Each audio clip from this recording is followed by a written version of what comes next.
Hello everyone, this is Colin from Fiber Optics for Sale. In this video, I will explain what is PCM, which stands for Pulse Code Modulation. In a brief sentence, pulse code modulation is a method used to convert an analog signal into a digital signal, so that it can be transmitted through a digital communication network and then converted back into the original analog signal. The PCM process includes 3 steps: sampling, quantization, and coding. In the sampling process, the magnitude of the analog signal is sampled regularly at uniform intervals. The obtained values are called samples. For a 4 kHz voice channel, the sampling rate is 8000 Hz, which means the signal is sampled 8000 times per second. The samples will then be converted to digital numbers, as we will see in the quantization process. Quantization is a process of converting the obtained samples into discrete digital values. The most basic type of quantization is called uniform quantization.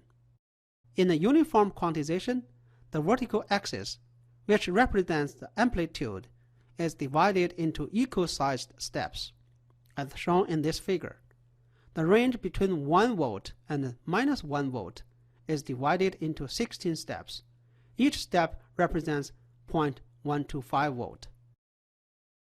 All the samples whose amplitude falls within a step take the same step value.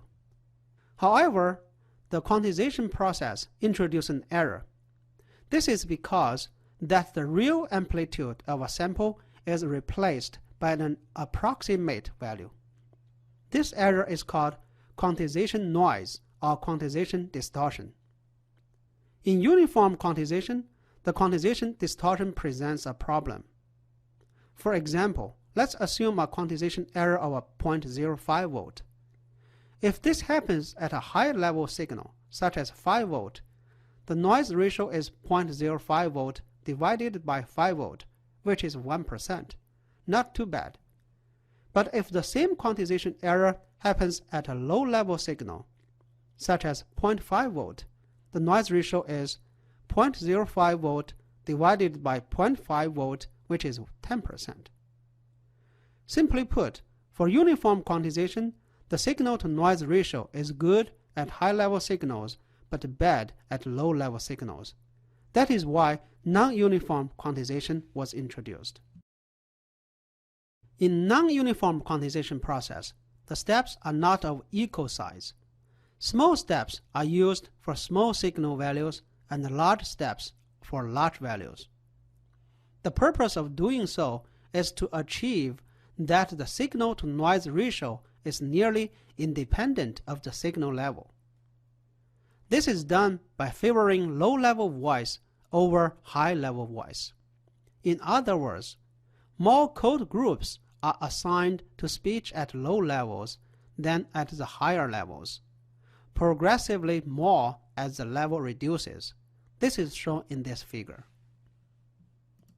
There are 2 types of non-uniform quantization methods in popular use today. They are the A law and the mu law. Let's first look at the A law. A law follows the logarithmic formula listed here, with A equals to 87.6. We can see that the curve consists of a linear piecewise segments, 7 above and 7 below the origin. The segment just above and the segment just below the origin consists of 2 linear segments. Counting the collinear elements by the origin, there are 16 segments. Each segment has 16 8-bit PCM codes assigned. These are the code words that identify the voltage level of a sample at some moment in time. Each code word, often called a PCM word, consists of 8 bits. The first bit tells the receiver if the sample is a positive or negative voltage. We can see that all PCM words above the origin start with a binary 1, and those below the origin start with a binary 0. The next 3 bits in sequence identify the segment. There are 8 segments above the origin and 8 below the origin. The last 4 bits, shown as XXXX, indicate exactly where in a particular segment that voltage line is located. The second is called mu law. It follows the logarithmic formula listed here with mu equals to 100. The North American T1 system uses a mu law quantization and coding process. The process is similar to that of A law. So there you have it. Please leave your comment below if you'd like to see other topics. Don't forget to visit f4forsale.com for more free fiber optic tutorials. I will see you in the next video.